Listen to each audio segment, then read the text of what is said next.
Hello and welcome to today's webinar, which is titled Towards Responsible AI, Challenges and Strategies. I'm very pleased to introduce today's webinar, which is part of a larger series of 4 talks, all centered on the topic of AI. And so this is the second in the series of 4. The third one will be in the coming fall semester 2025. I'm pleased to introduce this series. My name is Father Scott Hendrickson. I'm Associate Provost for Global and Community in the Office of Global and Community Engagement. And within the Office of Global Engagement, we have an office called Global Initiatives, which sponsors this webinar series during the academic year and during the summers as part of a larger forum on global affairs. And so we're very pleased to have today's webinar for you today on AI. Again, the number 2 in a series of 4. I'd like to begin by introducing our moderator today, Dr. Joe Vukov. Dr. Vukov is Associate Professor of Philosophy, and he is Associate Director in the Hank Center for Catholic and Intellectual Heritage here at Loyola University Chicago. Dr. Vukov's research explores questions around ethics, neuroscience, technology, and philosophy of mind at the intersection of science and religion. He is the author of several books, including, most recently, his publication, Staying Human in an Era of Artificial Intelligence. And he also serves on the AI research group for the Vatican's Center for Digital Culture, and he lectures widely on AI. And so it's my pleasure to open up today's webinar and to introduce Dr. Vukov. Thank you so much, Scott, for the introduction, and thanks to all of you for logging on today. Our panel discussion today is titled Towards Responsible AI, Challenges and Strategies. Now, it shouldn't be news to anyone that new AI applications do present many incredible opportunities, from exciting applications in healthcare to the capacity for eliminating or even eliminating certain forms of drudgery from modern life. But of course, AI poses many challenges as well. Challenges that range from potential job loss to the challenge of biased algorithms to copyright infringement to general worries surrounding the dehumanization that modern technology can sometimes bring. Jesuit Catholic institutions are well positioned to address many of these challenges. Jesuit institutions, in the first place, in their emphasis on character formation and care for the whole person, offer well-tested strategies for forming lives in an era when those lives are threatened to be formed by algorithms instead. In a time where AI, coupled with other social challenges, can leave us, and especially young people, despondent about what is to come, the Jesuits have missioned us to accompany young people in the creation of a hope-filled future. Outside Jesuit circles, our new Holy Father has already hinted that AI will be at the center of his pontificate. In his first address as Pope to the College of Cardinals, he explained why he took the name Leo XIV. Here's the Holy Father. There are different reasons for this, but mainly because Pope Leo XIII, in his historic encyclical Rerum Novarum, addressed the social question in the context of the first great industrial revolution. In our own day, the Church offers to everyone the treasury of her social teaching in response to another industrial revolution, and to developments in the field of artificial intelligence that pose new challenges for the defense of human dignity, justice, and labor. Those of us working at Jesuit institutions, then, have a distinctive position for thinking about AI and about how to use it responsibly. Today, we have a distinguished group of experts from Jesuit institutions who will help us do just that. I'm going to introduce all of our panelists now so that in presentations we can just go from one to the next. So I'm just going to introduce all of our panelists in the order that they're going to be presenting. First of all, then, Daniel Moreira is an assistant professor of computer science in the College of Arts and Sciences here at Loyola University, Chicago. He teaches and researches AI applied for the greater good, with a current focus on developing tools to assess the integrity of scientific data and publications. Brian Patrick Green is the Director of Technology Ethics at the Marcellus Center for Applied Ethics, and teaches ethics in Santa Clara University's Graduate School of Engineering. He is author, co-author, or co-editor of 5 volumes on technology ethics, with 3 more on the way, and has worked with the Vatican's Dicastery for Culture and Education, the World Economic Forum, and technology companies ranging from startups to the largest. As a Jesuit volunteer, he spent 2 years teaching high school in the Marshall Islands, which sparked his interest in issues related to the ethical use of technology.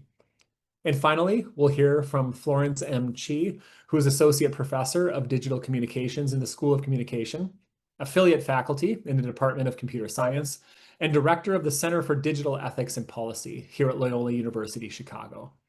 Internationally and nationally sought out as a speaker, writer, and advisor, her socio-technical interventions inform and influence the necessary decisions made in design, development, and policy arenas. This year, she has been awarded a prestigious Fulbright Specialist Grant and will be hosted by the Zurich University of Applied Sciences in Switzerland in the fall. So we're going to get started in just a second here. As we do, I'd like you to take note of the Q&A box that is available for you. We're going to hear from all of our panelists, but then hopefully have quite a bit of time for questions and discussion among our panelists.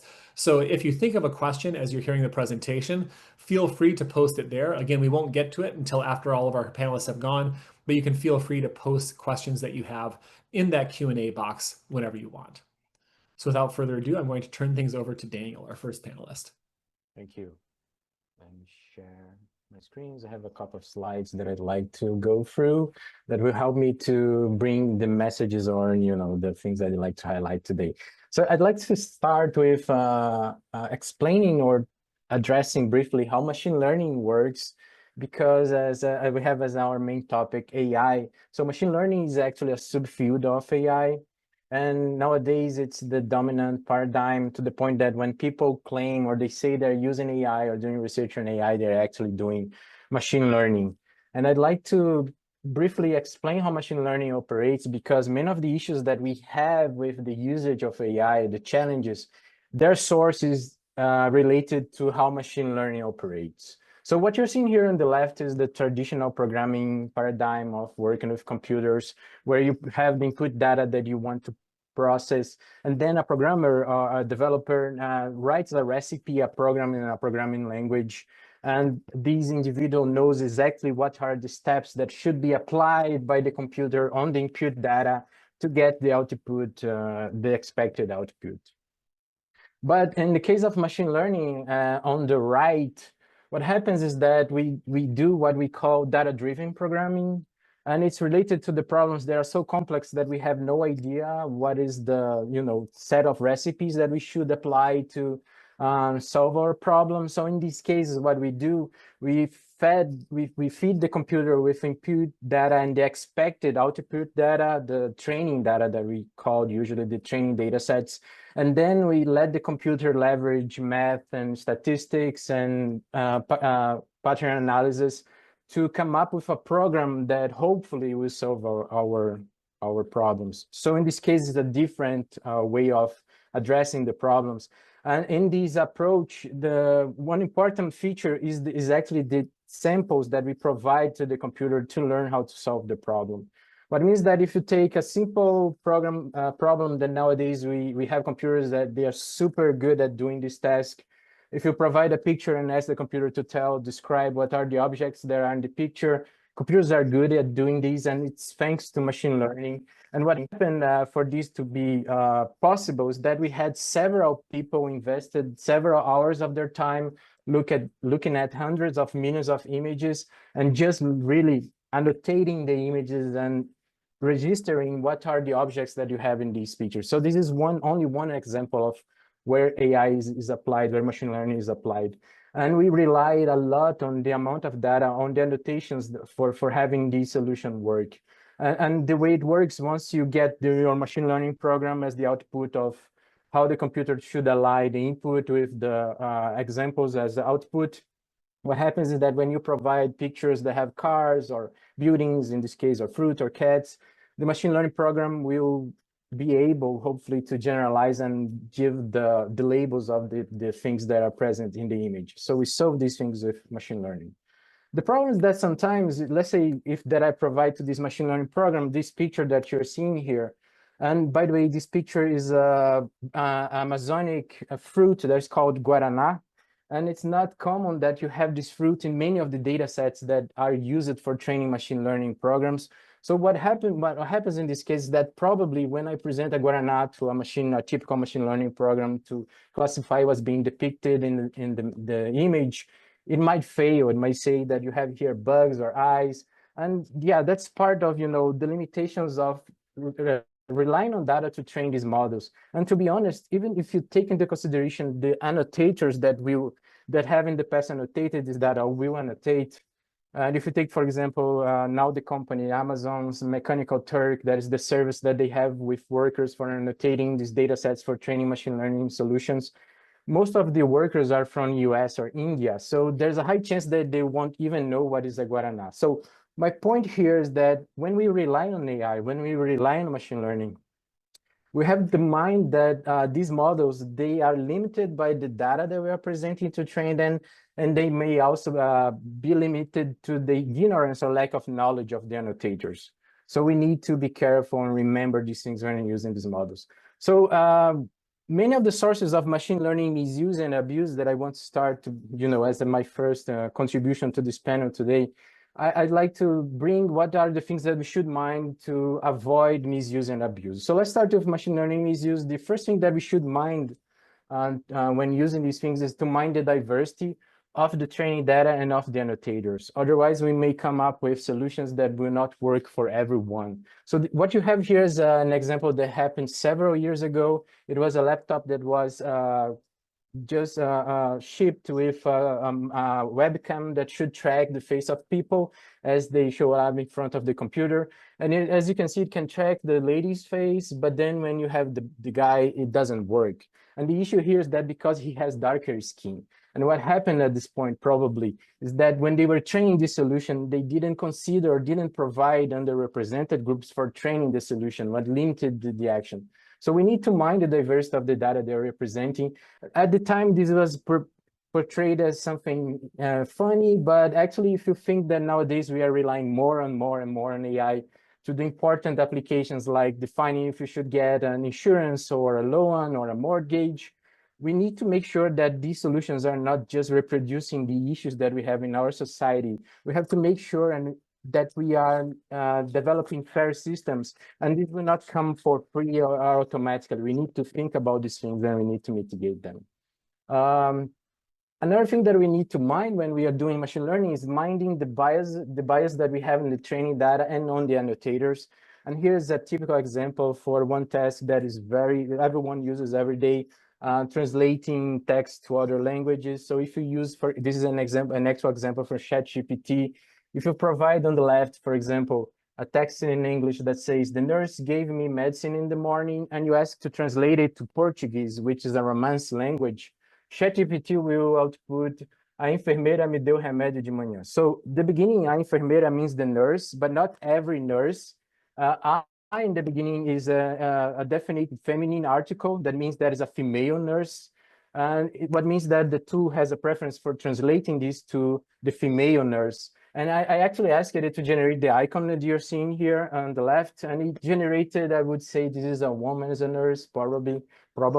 But then on the right, I provided another text, like the engineer called me in the morning.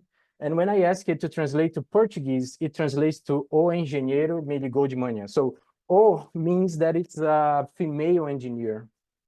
So these two, they have their preference. They repeat the biases they have in the data. And I'm not complaining about these. I'm just saying that we should be mindful. We should remember that these things exist. Another thing that it's probably the most important message that I have for today. We should mind the explanation of these tools, of these AI tools. And as researchers, I am a researcher in AI, we should not use these solutions as black boxes. We should investigate and really understand what they are leveraging to make the decisions. And for the users, I think everyone should have the right to require more than a decision or a number from these tools. They should get an explanation that tells why the outcome is the one that is being presented, and in a way that everyone should understand. So what you have here is a situation, actual situation of work and a paper that was published where folks, they developed a detector of skin cancer, which is an amazing application, of course. And the idea is that by providing pictures of skin with lesions or dots, the solution should tell if there's cancer or not. And they released this model claiming that the model had almost perfect accuracy. But when folks, other groups, try to reproduce the results, they figure out, as they try this on different data sets, then the data set for training, that actually the solution was behaving not better than, tossing a coin. So the solution was simply not working. And when folks went to investigate what was going on, they figure out, as you're seeing here, the 4 pictures of skin, that for images 1 and 3, for example, the first and the third, these are health skins that the solution was able to classify. And then for the second and the fourth, that are unfortunately examples of cancer, the solution was get right, but the data set that they used for training these solutions came from doctors that when there was cancer, they were actually tagging the skins with markers. And the researchers did not realize that actually their solution, because they were using this as a black box, was not learning to recognize cancer, but actually recognize the markers. And when they checked on the activations, other groups, they figured out that actually the pixels that were being leveraged were the ones with ink. So yeah, they were not solving the right problem. So we need to mind the explanation of the solutions to make sure that everything is in place. We also should mind the applications. Some groups, and this is borderline to abuse, started to use these applications for solving problems that maybe we should not do. This is the case of a solution of a paper where folks try to infer if given a face you have a criminal or not. I don't even think this is possible. Again, they were claiming they were getting great results, but they were using pictures from criminals, inmates that of course were not happy with their pictures. And then for the non-criminals, they were using profiles from professional networks like LinkedIn. So of course they were not solving, or they were misusing or almost abusing machine learning. Here's another example that is even worse, and I don't even know why would someone want to do it, and I don't think it's even possible. A paper that was claiming that deep neural networks, deep learning, could accurately detect when a face belongs to, the sexual orientation of an individual based on the faces. And I don't think we should be doing these things as researchers, and I don't think it's possible. And then besides misuse, you have situations of abuse. So nowadays we have all these tools. Gemini VO3 just came out, and it's an amazing tool, super fun. You can generate very complex videos out of descriptions, textual descriptions, and it's a lot of fun. But actually, these things can be weaponized, and we need to be responsible and careful with these things. So this is an actual case that happened last year. This was a company in Hong Kong. They had an employee that was responsible for the finances of the company. And this individual was lured to a board meeting where they had all the board members sat on a room discussing things, and they were able to convince and request the employee to make a transfer of a big amount of money to an account. And in the end, all this scenario was actually synthetic, and the people present were not there. It was all generated by AI. They have all the profiles and the meeting room generated. And it was actually in a scam where the company just lost 28 million Hong Kong dollars. So yeah, these are things that we need training as much as we do for spam detection, for harassment. We need to have training for thinking about and minding about the use of AI. And just to conclude with the things I've been working with, I'm now obsessed with this part where we have nowadays some crime organization rings that they can bribe editors, they can get fake reviewers and fake reviews, and they can get papers accepted in some special issues or journals. And what they do, they sell the authorship. So you can like pay $5,000 to have, let's say, the first author of a paper. This is part of the problem of the publish of a perish culture, which is an issue. And if you take, for example, Wiley that acquired Hindawi for a lot of money, they just discovered after doing the acquisition of the publisher that there were several issues that paper mills were targeting several special issues on that publisher, and they had to retract 8,000 papers. So we're talking about something that is being done at scale. And if in the beginning in 2020 they were like using probably ghostwriters, nowadays they can use and they are using ChatGPT, and even not only the text they're generating out of nothing and just ungrounded science, but the images. This is what you see here is what we are doing in our lab. You can generate synthetic images that are scientifically accurate, like Western blots and microscopy. And yeah, we have to take action against these things. So just to conclude my piece here, we should work together as researchers, AI experts, and then users and institutions and government to make sure that we have we have a good approach for all these things. Thank you. Thanks so much, Dr. Moreira, for your comments and your really insightful examples that give us a lot to think about. We're turning next to Dr. Brian Green at Santa Clara University.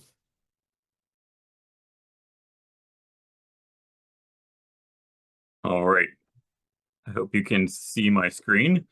Now I'm going to talk a little bit about some of the ethics that goes into these machine learning models, how they're designed at tech companies, and what the Catholic Church has been doing, also thinking about technology ethics. All right. So hold on a second. There we go. All right. So I recognize I'm referencing a movie that's rather old now. It's from the 1980s, late 80s or early 90s. There's a movie called The Fish Called Wanda. The character Otto has made a foolish mistake, and the main character Wanda calls him an ape. And he attempts to defend himself and his philosophical sophistication by saying, apes don't read philosophy. And Wanda retorts, yes, they do, Otto. They just don't understand it. And I want to say with corporations might think that they don't do philosophy, but actually corporations do philosophy. They just don't understand it some of the time. All right. So corporations can't read philosophy. They certainly can't understand it, but they do embody philosophies, and they cause a lot of philosophically relevant actions when they act. And the humans that compose corporations can and sometimes do read and even understand philosophy. But when we're dealing with a powerful technology like AI, we really need to up our philosophical game. And so we might ask ourselves, what do we do about this? So I worked on 3 case studies with the World Economic Forum back in 2021 and 2022. We looked at 3 companies. We looked at Microsoft, IBM, and Salesforce. We wrote a case study on each one as far as what they were doing with responsible AI and with ethical AI and those sorts of issues. So I'm just going to go through those really quickly and then talk about some relevancies from that. So Microsoft has 6 AI ethics principles. They're fairness, reliability, safety, privacy and security, inclusiveness, transparency, and accountability. And if you go there, they'll give you this cool ruler, which is called the Golden Rule. And it has all the principles listed on the back here. So they've definitely gone in and even made little pieces of swag to give you for that. IBM has 5 pillars for ethical AI: explainability, fairness, robustness, transparency, and privacy. You can compare these two to each other and say, okay, what's in common here? And you can see that, of course, they both have fairness. They both have something like explainability. IBM has explainability and transparency. Microsoft just has transparency. Privacy shows up on both lists. Reliability and safety or robustness shows up on both lists. All right. We also looked at Salesforce. Salesforce did their development of principles slightly differently. So they have a different set of principles, but altogether, there are some kind of converged upon corporate ethical values that show up, having to do with safety, privacy, fairness, honesty, transparency, inclusion, and so on. However, what they don't talk about are the larger scale philosophical foundations and ethical norms that are behind those principles. They don't talk about human dignity. They generally don't talk about human rights, although the Salesforce list did mention human rights. Environmental protection shows up on the Salesforce list, but not on the other 2. The common good isn't something they talk about. Avoiding harm is sometimes implied, but not necessarily talked about explicitly. Various other sorts of things like that. And so, in other words, corporations are doing philosophy. And then we'll ask ourselves, well, who else is doing philosophy besides Otto, of course? And this is where the Catholic Church comes in. So the Catholic Church also embodies philosophy in its institution and practices, as well as overt philosophical and theological commitments. And in particular, Pope Francis, over the last decade or so, directed the Catholic Church towards these conversations on AI. Pope Leo XIV seems very interested in following that, which I think is fantastic. Several organizations within the Catholic Church are also specifically working on these things, and some of those investigations have yielded values very similar to what the tech companies have. So we'll just look at one. So the Rome Call for AI Ethics is something that has been produced by the Pontifical Academy for Life, Microsoft, and IBM. And it has 6 ethical principles, which you can see lined up there.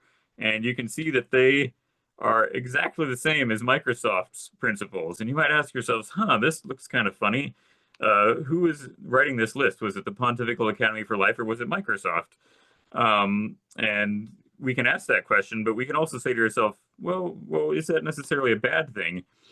The Rome Call was specifically designed so that the church can talk to companies. So this alignment that we see between the two of them should not be a surprise. And in fact, it can function as a demonstration of how the church can communicate with corporations. However, it might not be the church's best formulation of how it would describe its own ethical commitments.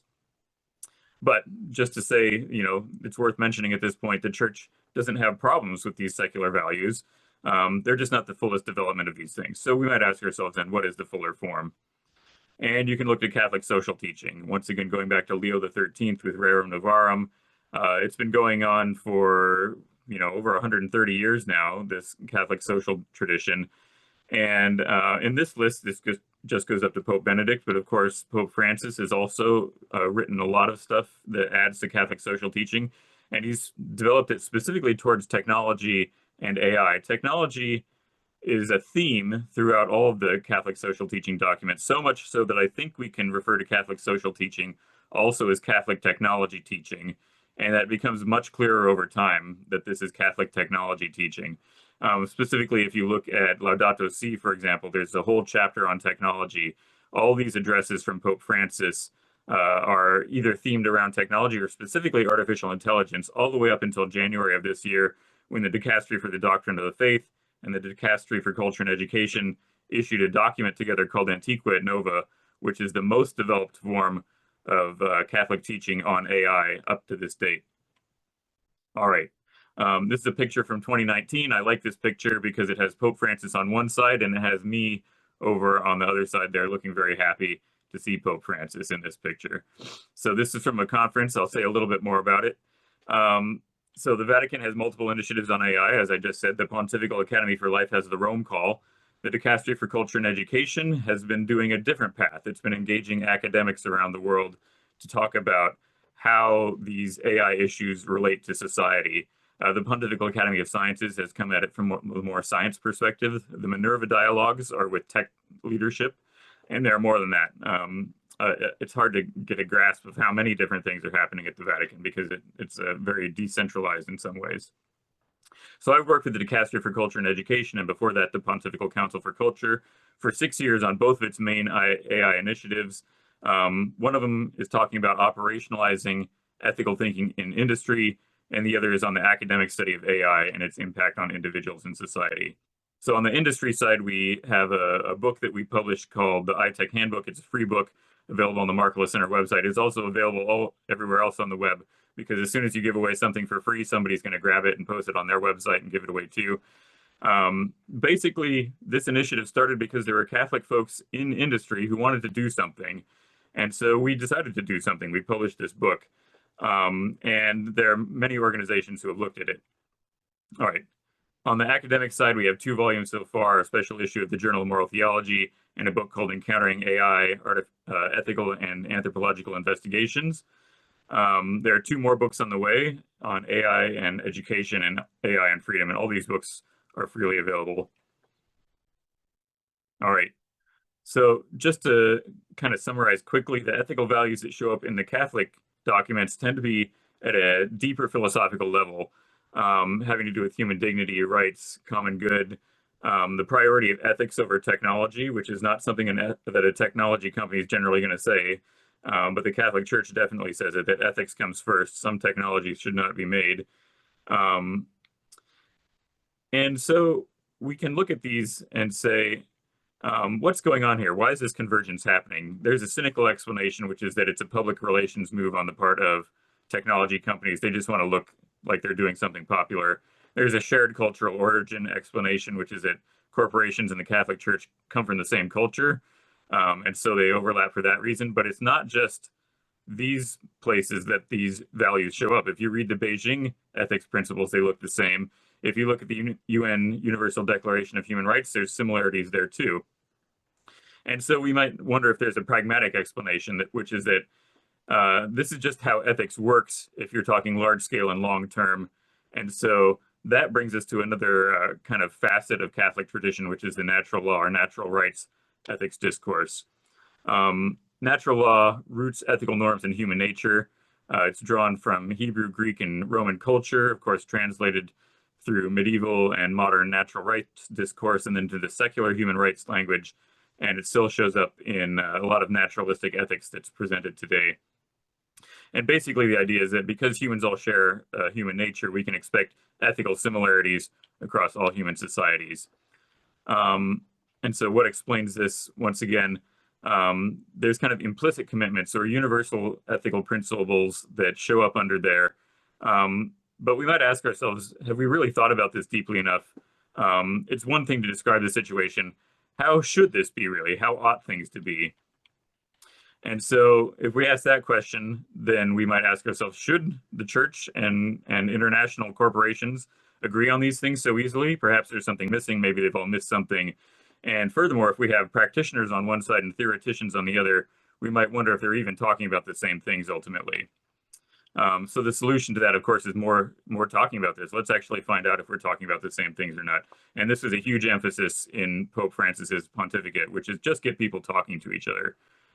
Dialogue needs to be robust, not just a handful of meetings, but an ongoing broad spectrum conversation, including many voices, not just corporate technologists and Catholic academics, but everyone in the world affected by AI, which is really everyone.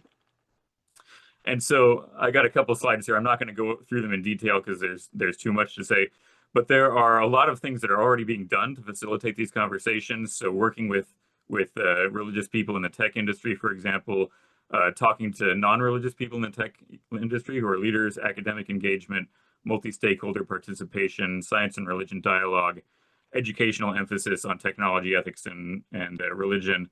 And there are several potential paths forward too. You can have more conversations on technology and ethics in churches, practical education on technology in churches, collaboration with tech companies at more of the church level.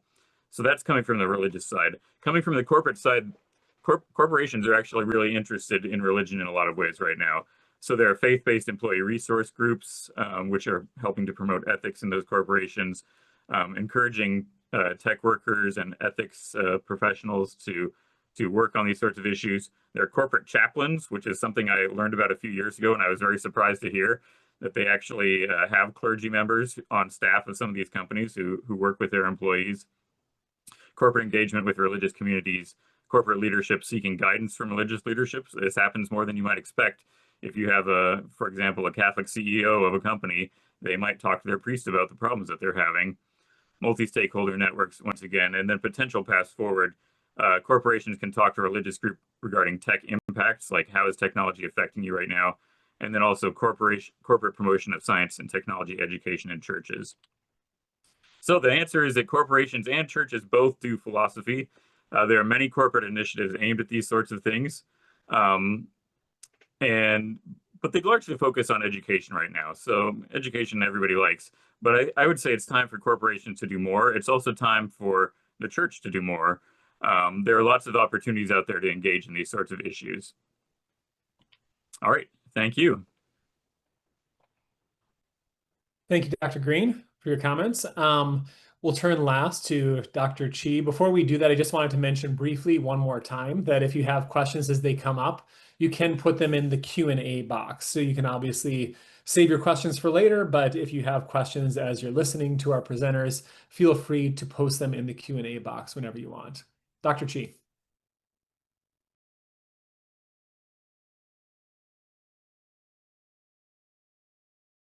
Thank you, Joseph.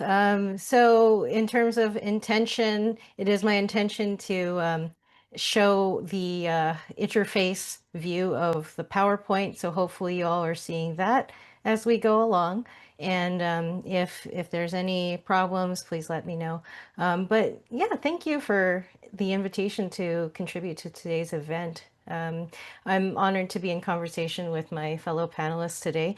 And we've heard so far about how AI is a non-precise term that encompasses many things, including machine learning, and what is broadly universal in terms of the Rome call for AI ethics, and what we can agree on. So I guess my job right now is to talk about what we may not agree on and show how fractionalized some of these attempts at governing AI and responsible AI initiatives actually are. So what guides me throughout this work fundamentally is that I serve as an educator. First and foremost, that's my priority. And, you know, what guides me fundamentally is embedded in everything we do at a Jesuit institution, especially in terms of Ignatian discernment, pedagogy, widely encompassing reflection, and doing this difficult work of encounter. The automation of our processes, of our decisions, become increasingly fraught as doing this difficult work of encounter takes place on multiple fronts. Some of it may be after the fact, too late. Many give ethics an afterthought. And so, people tap me to come in to the processes in industry much, much too late in the process of software development to do anything of worth or of consequence in the actual conception or execution of the systems design aspect. But the work to be done and our responsibility as academics, I feel, should interface with the triple helix, that being industry, academia, and government. And a lot of my function in teams has been to interface with governing bodies at the state, national, and international levels.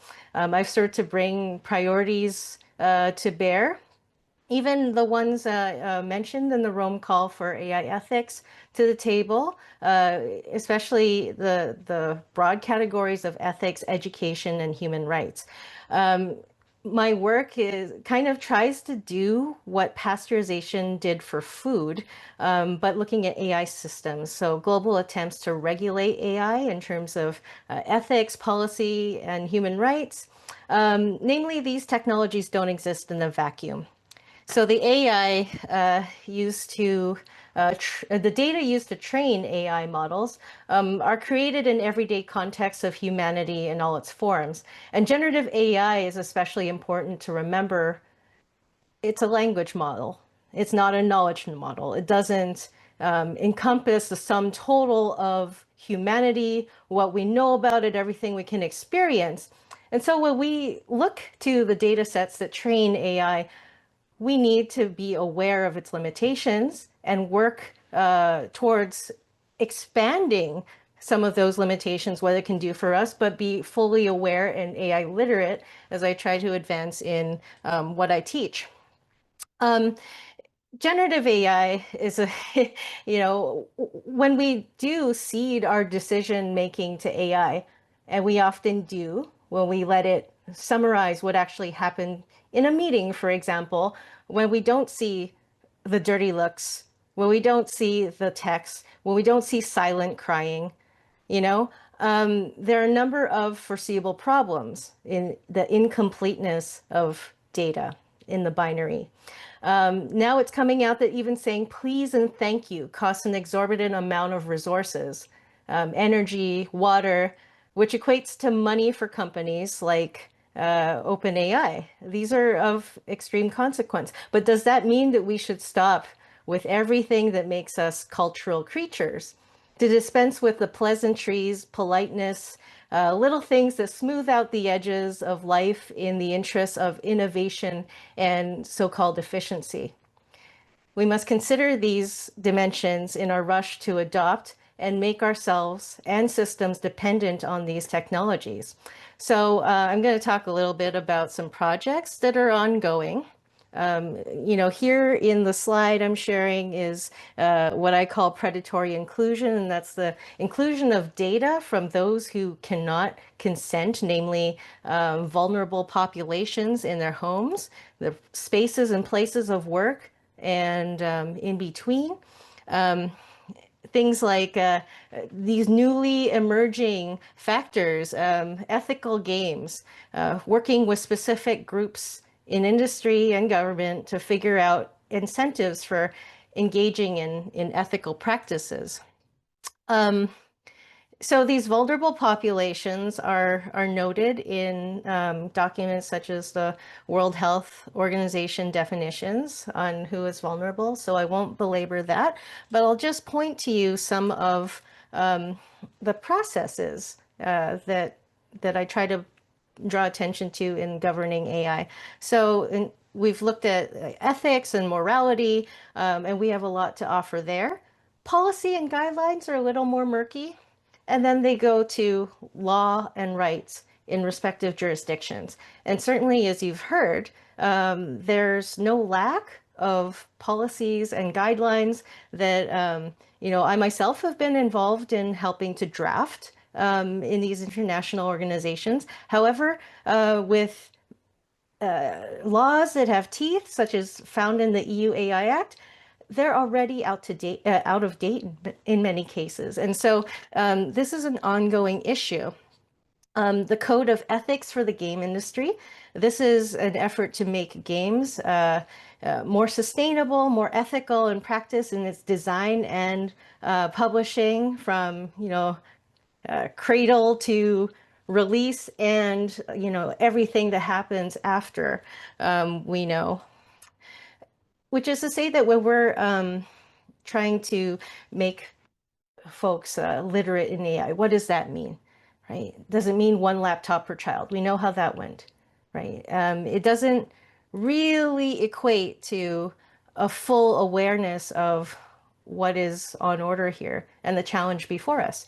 So talking about our position as educators, it's important to try to implement these initiatives at all levels, not just when they get to us in higher ed here, but even from the K to 12 levels, where I know kids are already playing around with chatbots, looking at AI, and according it a very kind of freaky kind of authority. So I will just nip it in the bud here for now, because I'm really eager to see what the other panelists have to say in the Q&A, and just draw your attention to a contribution myself and a co-author, Torsten Busch, have made recently in the handbook, AI Ethics in Practice. So thank you very much.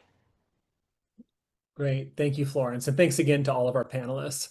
I don't see any Q&As posted yet, so I wanted to get us started with a question I had. This is a very broad one that I think will be applicable to all of our panelists. And my question is this, I'm wondering what ethical challenges of AI genuinely do worry you, particularly maybe ones that don't get focused on enough. So what are the challenges that you think more people should be aware of? And then the inverse of that question is, where do maybe you see a lot of hype or a lot of people talking about an issue that you actually think is not as big of an issue? So it's a very, very general question, but it's just sort of underappreciated and overappreciated areas of AI ethics. Maybe we'll go in reverse order that we presented in. So we'll go to Florence first. Thank you, Joe. Well, I was some extensions of what I wanted to say was particularly the classroom context and our what I think is an overblown focus on academic dishonesty. And I definitely hope to push the focus more on trusting the students who come to us. And they take a leap of faith by trusting us with their educational outcomes. So it's upon us to really design with and co design the AI systems that we do include in our work, and that we may expect students to also do, whether in a varying level of transparency or not. But that's all part of the learning process, that we need to be a little more creative with our pedagogical practices, and actually design with the technologies in mind, and also with the humans, as foundational to why we're here and what we can do for them personally.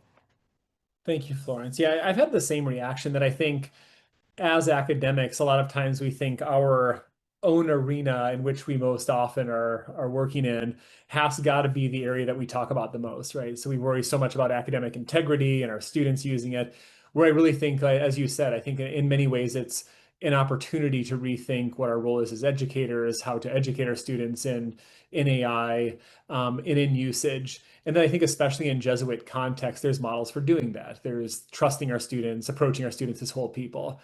So I agree with you, and I've had a very similar thought, that obviously academic integrity is an important thing, but I think that we tend to talk about that a lot as academics, sometimes to the detriment of talking about other equally or even more important things. Brian, did you want to go next? Sure. So I think that one of the things that's getting ignored is there's a lot of focus on kind of a utilitarian approach to AI ethics, which is that is this providing benefit for some people but not others, and of course utilitarianism can be a useful way to evaluate things, but we should also kind of recognize that it's related to capitalism in a lot of ways. It's a cost benefit analysis, right? And the world is more than a cost benefit analysis. There's a lot of things that should be not be thought of in terms of monetary cost. Things having to do with human dignity, human rights, well-being, all those sorts of things. And especially, is the technology actually helping people? I mean, this relates to what Florence was just saying, right? Is this actually the right thing that this technology should be used for, or should it be used in different places? I mean, one of the quips that's come around recently is that the fact that people who use technology are referred to as users. Where else do you hear about people talking about users with drugs? So it doesn't sound like a very good combination of things. Why are both these groups of people called users? And partly, they are thinking about addictive technology, of course. That's something that is not good for people ultimately. It might help the cost benefit analysis when your company is trying to make money and pay back its investors, but it's not good for society. And I think there are a lot of very bad things that are happening right now in terms of chatbots becoming more interesting to talk to than other human beings, whether it's romantic friends or just platonic friends. I mean, that's the number one use of chatbots now, is people are just talking to them. And I don't think that's a good use of the technology fundamentally. The technology should be helping us to facilitate communication with each other rather than with it and trying to soak up all of our time. I guess one of the ignored positives that I would say, it's not really ignored, but the use of AI in medicine, I think, is the huge opportunities there. The fact that the Nobel Prize was given out for this, right? So it's not like I can say people haven't noticed it, but the protein folding problem, which was considered insolvable. My undergraduate degree is genetics from UC Davis. So when I was in school, they said, the proteins are folding problem is too difficult. Humans are never going to be able to solve most of them. And if you want to get a PhD, you can, work on one protein and that'll get you your PhD. And then DeepMind came along and said, hey, we've solved them all. Or we can solve them all at least. And that's really amazing technology, right? That's millions of years of human labor, basically, that they managed to do with their machine learning model. And we haven't even seen what all the benefits are going to be from that. I will mark one caveat on that, though, which is that for every useful drug you can come up with, you can come up with something equally, worse, like a poison or something like that. So it's not a purely good thing. Fentanyl, of course, being a prime example of this, right? Fentanyl is an extremely good anesthetic, and it also kills people in very, very small doses. Thanks, Brian. Yeah, I think your comments about the tendency in AI ethics to think in purely cost benefit utilitarian terms, again, not that that's not a helpful framework at times, but I've been thinking more too about the ways in which we can think about AI ethics in terms of things like virtue and character development, in terms of human flourishing, and some of these things that obviously have a utilitarian cost benefit component, but can't be reduced to that. And I think that gives you a whole different perspective. Things like the chatbot friends, right? Maybe that's sort of short-term utility. It gives you some pleasure, something like that. But I think almost all of us would agree building up the virtue of being a good friend or sort of building up character that's clearly not conducive to that. So I agree that a richer ethical tapestry is often needed for these conversations. Daniel, you can go ahead. Thanks. Yeah, yeah, those are all great and perspectives and points, and I agree with them. I think, yes, we tend to make a lot of case when we see students using AI, and I think it's fine. It's, actually we can drive them through this process and make them use these tools better. And these tools, they are amazing for, as just Dr. Green mentioned, having different perspectives of the same problem, and it can improve, explanation of topics, have new illustrations. It can help actually students to deepen their understanding. Yes, and I agree. Also, sometimes we have a perspective that is too capitalist, and we think about the impacts, and even everyone is like talking about the risks of AGI, and the jobs will be lost. And AGI, we were not quite there. This is all a matter of propaganda, really, to keep the topic and the market heated, and we're not close. And yeah, these are things that just are part of these companies trying to make these tools. Of course, they are important, but making them more important or more um, in terms of economy, more bringing more funding, or and I think it's we should focus on the positive things they bring, and the capacity that they increase our capacity as humans. And also that's mostly what I had for this round. There's a question, by the way, someone is asking. Yeah, I saw that. Yeah, there's a question in the chat. This can go to anyone who wants to answer it. So I'll read it. If faculty wanted to make one change in this area for their fall 2025 classes, what would we recommend? So maybe I'll add on top of that, both in terms of form of classes, but also maybe in terms of content. We could reflect on either one of those things. So ways that we teach and what we're teaching.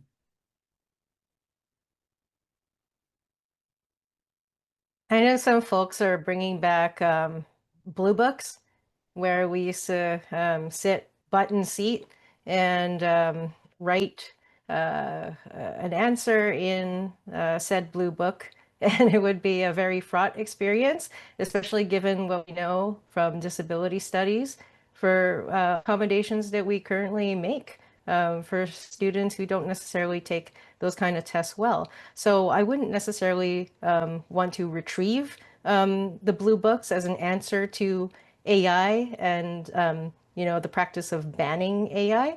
I would make every effort to try to assess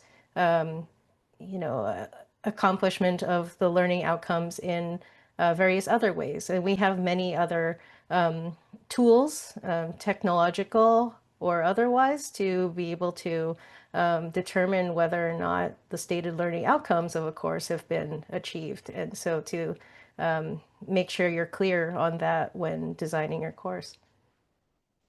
I think one thing I would say is that I think it's important that faculty understand what AI is and where AI is, not at a super fine-grained level, but that it's not just ChatGPT, and that as we're talking to our students and crafting syllabuses, that we're very clear in our individual classes what we think is good usage of AI and what's problematic usage. So do we, I think almost all of us would say you can't write your full paper using an LLM.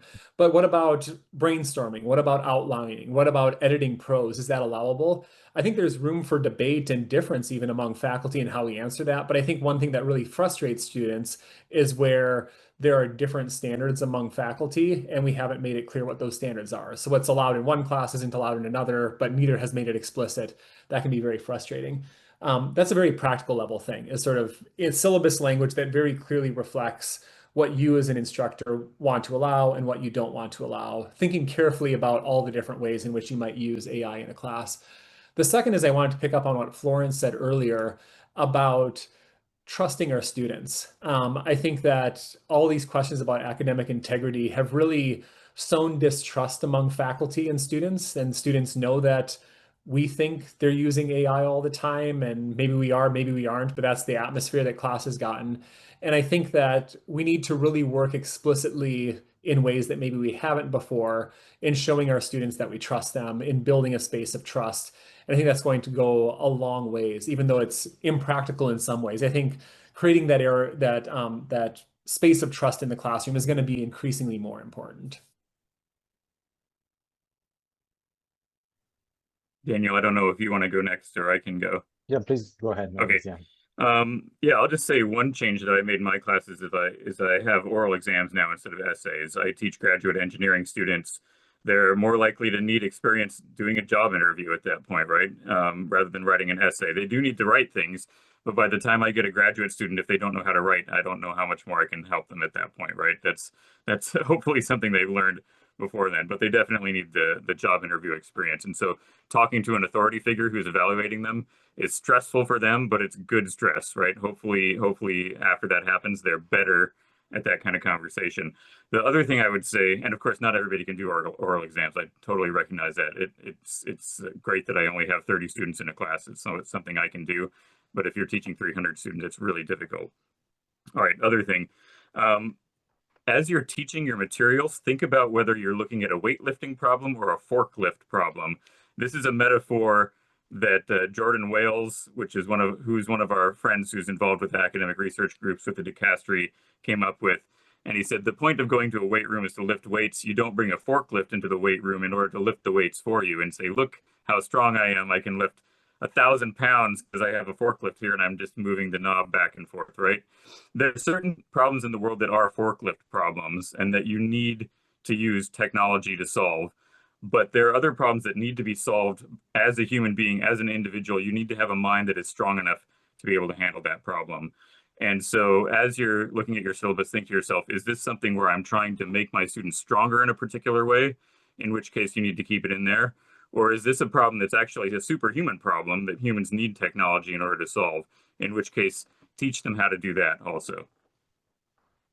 We just have about 3 minutes left, but Daniel, did you want to chime in quick too? Yeah, just quickly. So yeah, it always, I can think about courses that I teach that I could like have some parts AI is fine and it should be used as a technology and it's going to improve their experience. Other parts, it shouldn't be used because they need really to build the muscles, let's say, and they shouldn't use it. So, and I suppose I'm focusing on CS, and then you start thinking about all the courses, the differences. Finding a common thing that will serve for all of them, I don't think it's possible, or we should at least categorize to try our best. But yeah, it's a challenge. So you think about the course where folks should read arts and then write about, summaries about these texts. AI shouldn't be used at all. People should like be really reading things, thinking about it, and writing their essays. But in other situations, as I'm having results, I just want to quickly have my scientific paper and I have the numbers. I just want quickly, I'm not expressing feelings or anything, just the results. So could be fine use AI for writing those pieces. So we need to consider all the things. Yeah. Great. We have one more question in the Q&A. We don't have quite time to get to it, but I thought maybe we could end by reading this out loud as some food for thought. So here's a question from the Q&A. How would AI impact the already diminishing sense of a common humanity, especially in the context of conflicts around the world and the ethical problems these present? I think it's a really great question. It's a really big question. It's one that hopefully our panelists not only stimulated the question, but also some gestures of ways to start thinking about it. So I just wanted to say thanks again to all of our panelists for taking their time and their expertise. I think I learned a lot today, and I hope everyone else did too. Thanks for everyone who joined into the webinar, for taking the time out of your day to join. We will be posting a video of this whole conversation later, so you can keep an eye out for that when it gets posted. So thanks again to everybody, and have a good day.